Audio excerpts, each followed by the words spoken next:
Hello to you all, and welcome to Afro Perspectives, the space where truth confronts power and where those entrusted with decisions affecting our future are held to account. I trust I find you all in good health and strong spirit as we embark on a journey through the stories that define and shape our everyday lives. Emerson Mnangagwa has finally decided that the Mbudzi Interchange is now fully open to traffic and the public after 28 months marked by delays and cost overruns. At long last, after years of agonizing delays and spiraling costs, like I've said above, Emerson Mnangagwa has declared the grand unveiling of the Mbudzi Interchange, throwing open its gates to the flow of traffic and marking the end of a long and turbulent chapter in Zimbabwe's infrastructure saga. No offense intended. I should have said Trabablaz. I should have called the Mbudzi Interchange by its official name. It's merely a slip of the tongue, I can assure you. The name in its official splendor is Trabablaz, like I've just said. But forgive me here, whoever dreamt up such a lousy name is without question a twisted genius. No historical weight to anchor it to. No discernible meaning to guide the ear. Just a chaotic jumble of syllables and straying consonants like some names stitched together by a nursery school kid.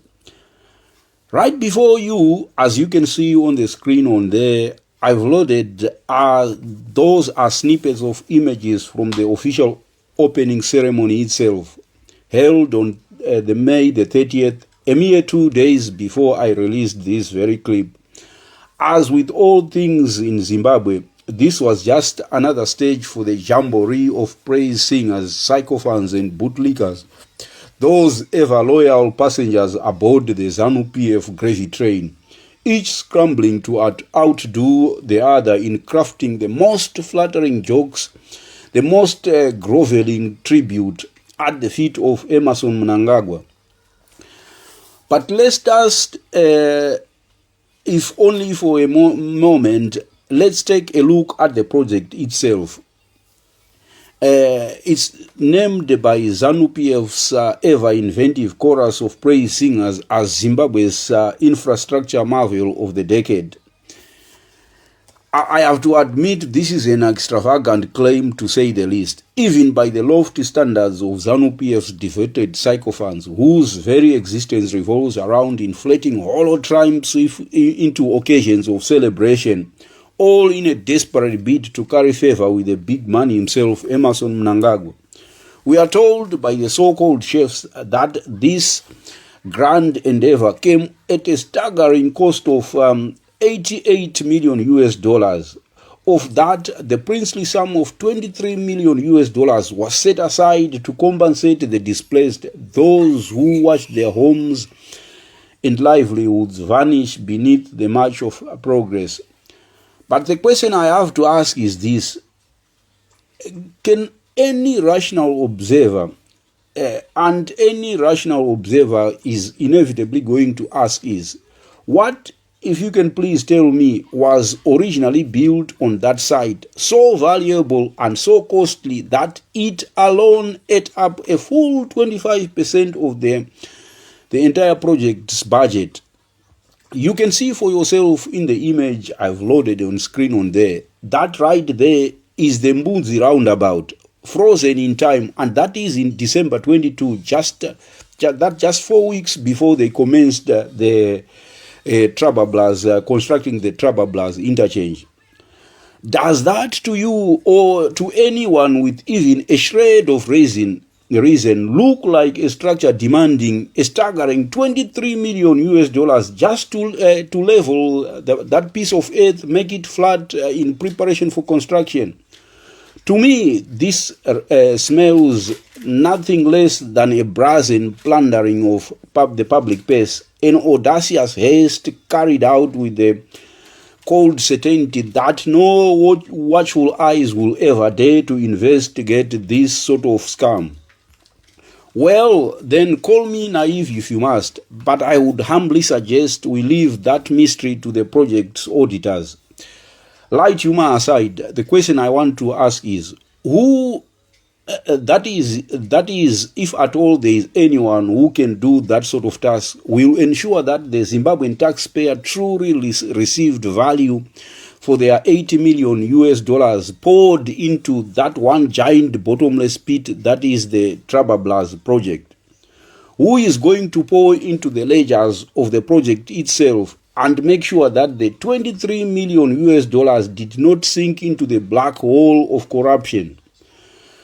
With the project forged ahead with not so much as a whisper of a tender, one does not need the skills of a forensic editor to see how corruptly this whole project was implemented. It's just another project in the long line of scams where the big chefs ended up looting the public purse.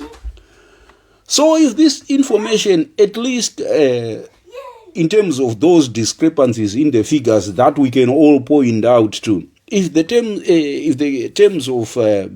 of the cost, it's all in the public domain. It's all public knowledge. What is ZAC then going to do about all this? We all know ZAC does not bother sticking its nose where the so-called chefs are filling up their stomachs, if such a crude phrase can be used to convey the meaning in terms of corruption at the highest level in Zimbabwe. It goes, that is ZAC, the Zimbabwe Anti-Corruption Commission. It goes after petty pickpockets at Mbare Msika. And its mandate in terms of the constitution is to make sure that projects like Trabablaz, the interchange, projects which by any standard, they are great projects, they are national projects of national significance, they are looked into to make sure that at least the taxpayer is getting value for money.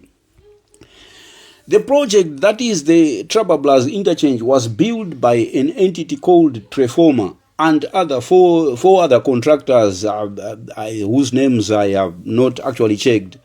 I'm not suggesting at what the lawyers term impropriety, or in more simple terms, that the project implementers did loot anything. I'm not suggesting any of that. It's just that, for what we are told, the firms who carried out the work itself were paid 65 million US dollars and 23 million US dollars. Like I've said above, you cannot just level a piece of ground and say 23 million US dollars, that's all we did with it. Even if you factor in compensating people's houses and all that, 23 million is a lot of money.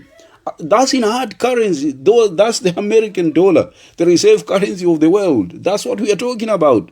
As far as I can tell, that is what the construction company was paid, 65 million US dollars.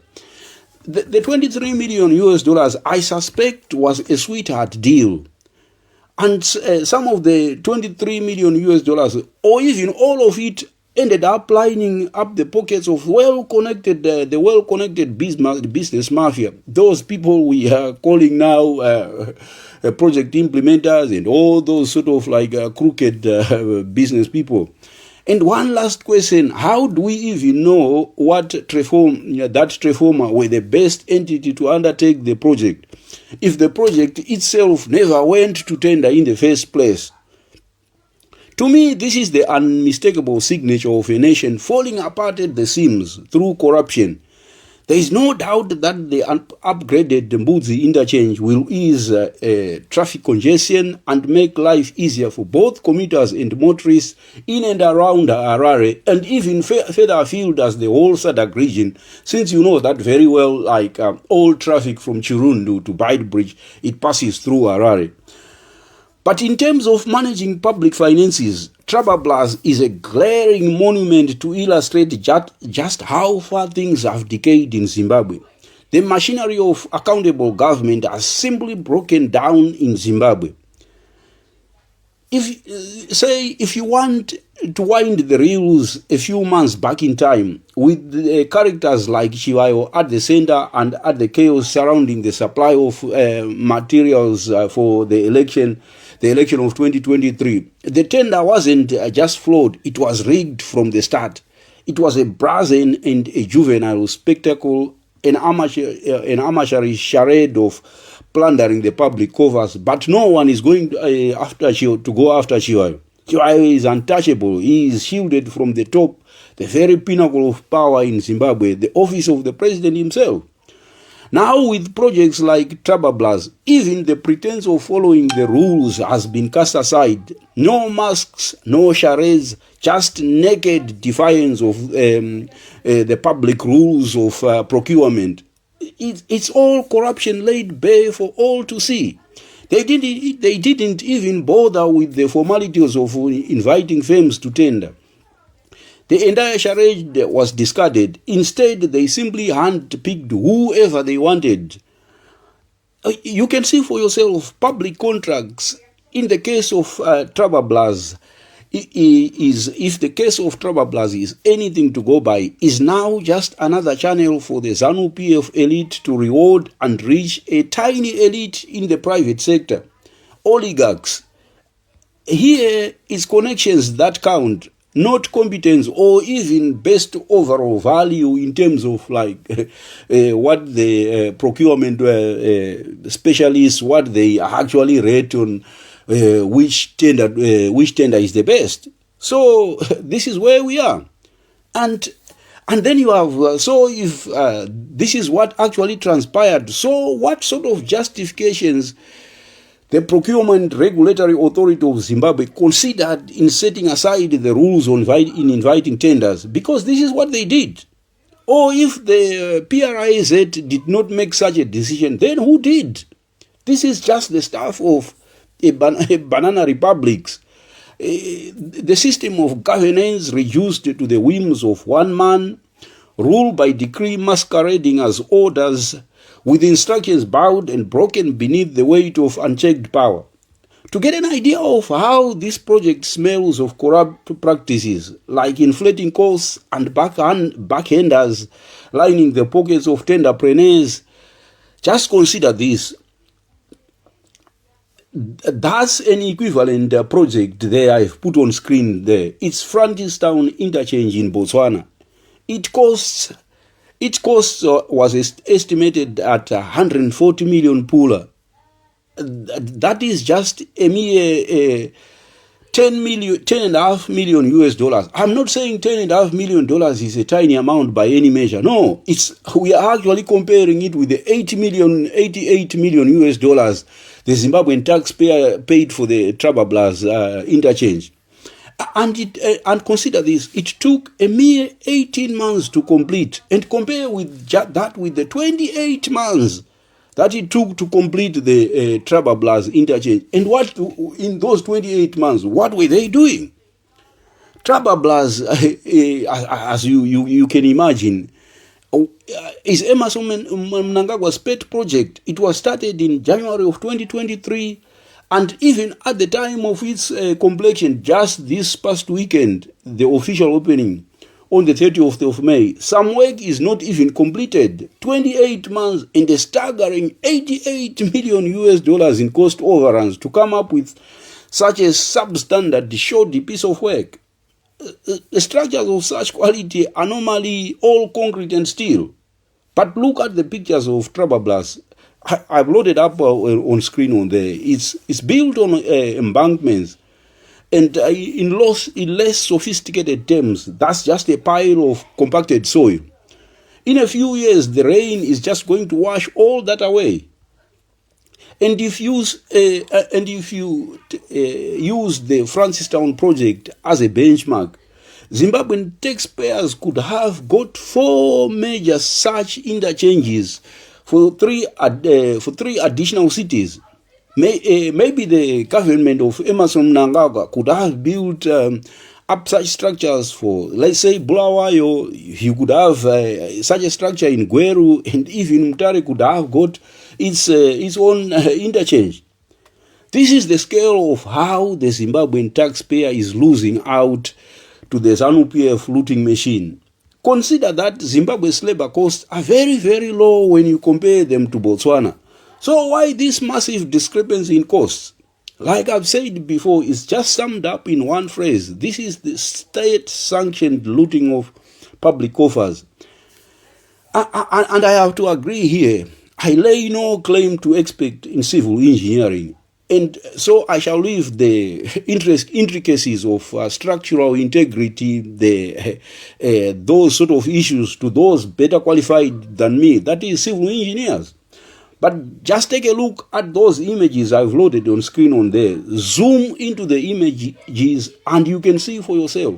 It's a chaotic jumble of a mishmash of overlapping structures, slabs of concrete stacked one atop another, just like an afterthought, clumsily assembled with all the grace of a collapsing deck of cards. And for this haphazard spectacle, this shoddy assembly that resembles a child's Lego experiment more than a real construction project, the Zimbabwean taxpayer was handed the bill. A staggering $88 million demanded in the name of progress, yet delivered in the currency of mockery.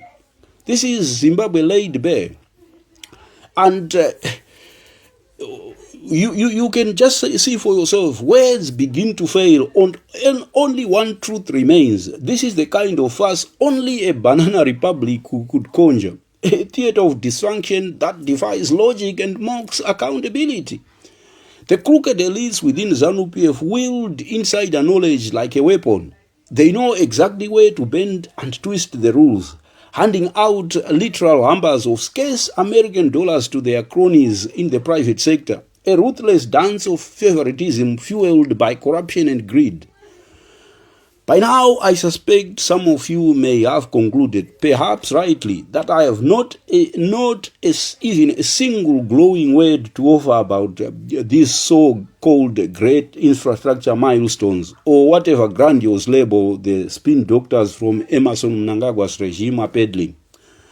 And no doubt, some of you, channeling your inner Chris Mchangwa, may brand me a detractor, a monster of ingratitude, all those sort of things. So be it.